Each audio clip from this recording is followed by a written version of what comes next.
How we doing today, boys and girls? It's Iron Wings 3187 coming at you with another Iron Wings reviews. I know it's been a while since I dropped a video, unfortunately, due to some fights with YouTube. None of my videos have really been posting, so I've had a video on the Rossi Gallery gun, the recent release, and I tried doing a bug out bag review. Unfortunately, both of those kind of got a bit behind schedule because YouTube's community guidelines didn't exactly like them or some of the content within them. And as is the nature with the channel like mine, some of the objects that are reviewed, YouTube doesn't exactly take kindly to. So, as such, today I am bringing you some of my good old-fashioned knife reviews, what I first started with. First off, I'm happy to say that I'm finally beating Chris from that company to be named later to a knife review for once. Today we will be discussing the Mercator K55K you see in front of you. It is a old designed pocket knife from Germany made in Solingen, and it is originally from a design made in the 1890s, I want to say. I won't go into the history too much because almost any knife company you can buy these from, Blade HQ, Amazon, any website that imports knives or has some in stock, will inevitably have almost the entire history of this knife available for you to read on there. It is kind of a selling point.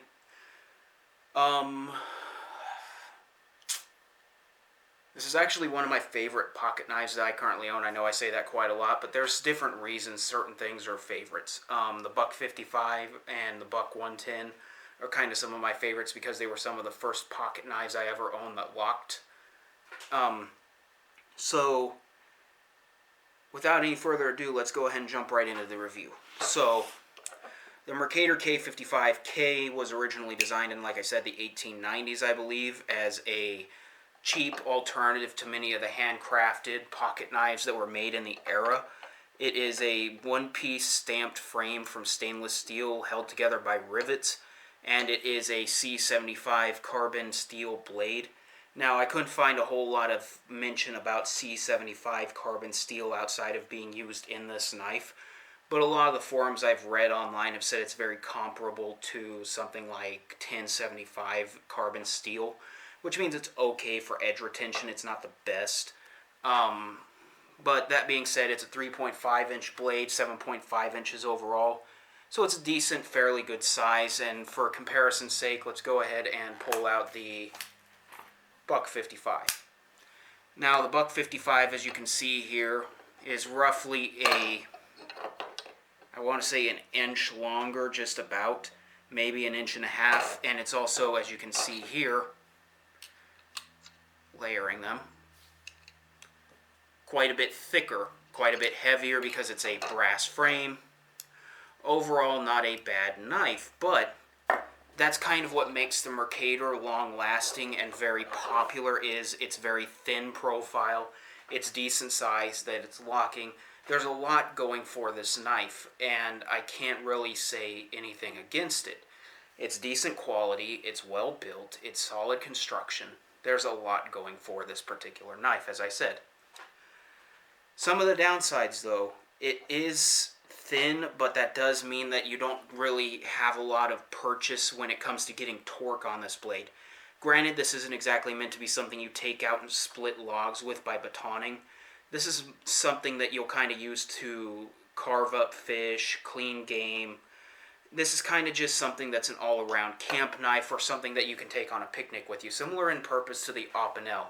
But where the Opinel uses this bulbous, round, I think it's beechwood handle, and a carbon steel blade, this went kind of the opposite route where instead of having bulbous, they went with thin, slick. Because of that slick nature, though, it is like I said, a bit weird to use when you're trying to get a bit more torque on something. It is also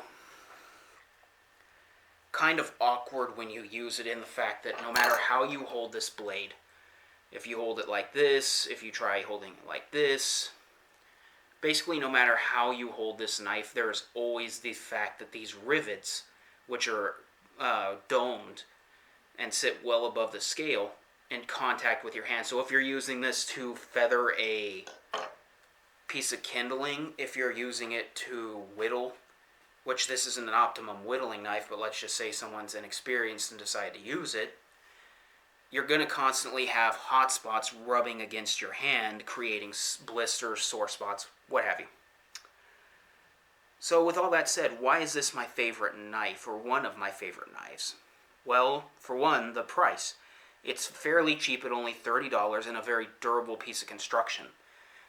And on top of that, it's the size. As I stated, it's a very thin and sleek profile when compared to something like its American counterpart, the Buck 110. This is a locking steel framed knife with a brass handle, and it's extremely heavy. I think this weighs almost close to a half a pound or a pound, something like that. This Mercator, as you can see, is extremely thin, extremely sleek, and low profile, which means this fits very well in your slacks, in a jacket pocket if you're wearing a tuxedo. This is kind of something that you can wear to formal events, and because it's very bare bones basic, it's almost a gentleman's knife in the similar way that the CEO or the Jumbones from CRKT are gentleman's knives, or the Victorinox A-locks. Now, I carry this to work almost every day in my pocket or in my lunchbox because I can use it to peel an apple, carve up carrots, whatever you need done with it, this can do.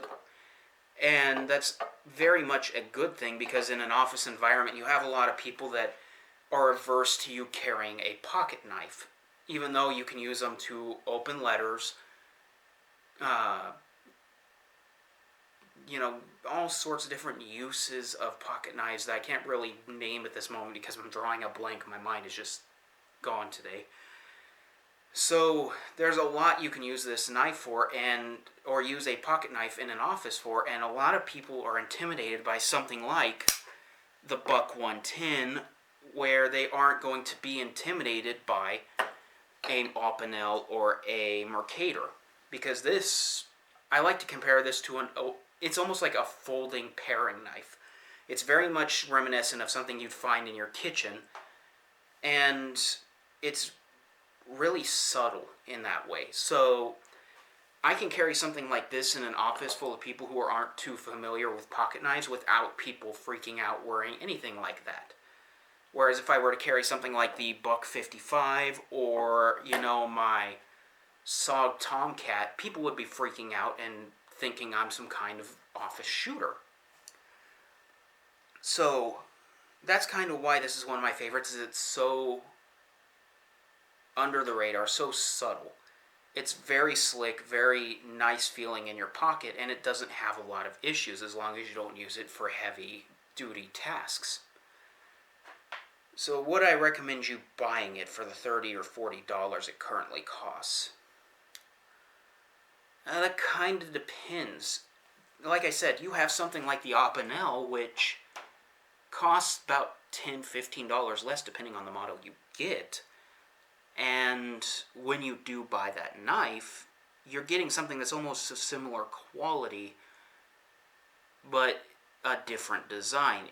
The Opinel, unfortunately, I don't have one on me right now because my actual Opinel that I own is in my tackle box in my truck. The Opinel has a clip point blade. It is a folding knife, and it has a locking collar, so it is a locking knife. But it also has a very bulged round handles, very similar to the, I can't remember, the Martinelli, or let's just go with the Rapala fillet knife, if you're familiar with those. They're like the most sold sporting knife in America. And with that knife, there's that very bulbous, round designed handle that's meant for you to get a good grip when you're cutting. And while you pay less for the Opinel overall, I kind of find it's a little bit inferior due to the fact that it's a pinned blade design that uses a rotating metal collar to effectively secure the blade in place to lock. Whereas this is an actual spring-loaded mechanical locking system that's riveted in place. So I feel a bit more secure with this actually locking out and not coming back to bite you. So in the case of the Opinel, I often worry about if that collar slips and that knife twists, is it going to shove the blade right onto my fingers, cut my fingers? With this, I don't really feel that, because with as thin as this blade is, I can tuck it into the nooks of my fingers, the knuckles, and I'm not too worried about it twisting around in my hand. And even if it does, I have to actively put a good amount of torque on that locking bar to release the blade. So that's kind of where I'm saying is, do I recommend you purchase this? It's a matter of taste. I personally prefer this a little bit over the Opinel because I feel a bit more safe using it. I feel it's a bit better design when you carry it in your pocket. Don't get me wrong, the Opinel is perfectly serviceable if you were to use it in a pocket, but because of the round handle, it's a little bit uncomfortable for me, especially when you sit in an office building. So that's pretty much it. Can I recommend you purchase it? Yes and no, because it's a matter of personal taste. I personally would, because I think for $30, this is a high quality item for a very low price. Now, would I use it for something like going out camping where I'm going to be cutting up kindling or, splitting logs? Of course not. You want to get a good fixed blade for that, which will be a review for a later date, but still, go ahead and pick one of these up. I don't think you'll regret it. I think it's a decent quality knife, and it's got a decent amount of history, which again, I'm not really going to expand on because almost everyone else on the internet has. So, with that, I'm going to go ahead and wrap it up. Thank you guys for watching. I appreciate your time with me and your patience in listening. I know my voice isn't exactly the best. So, until next time, this is Ironwings3187 signing off.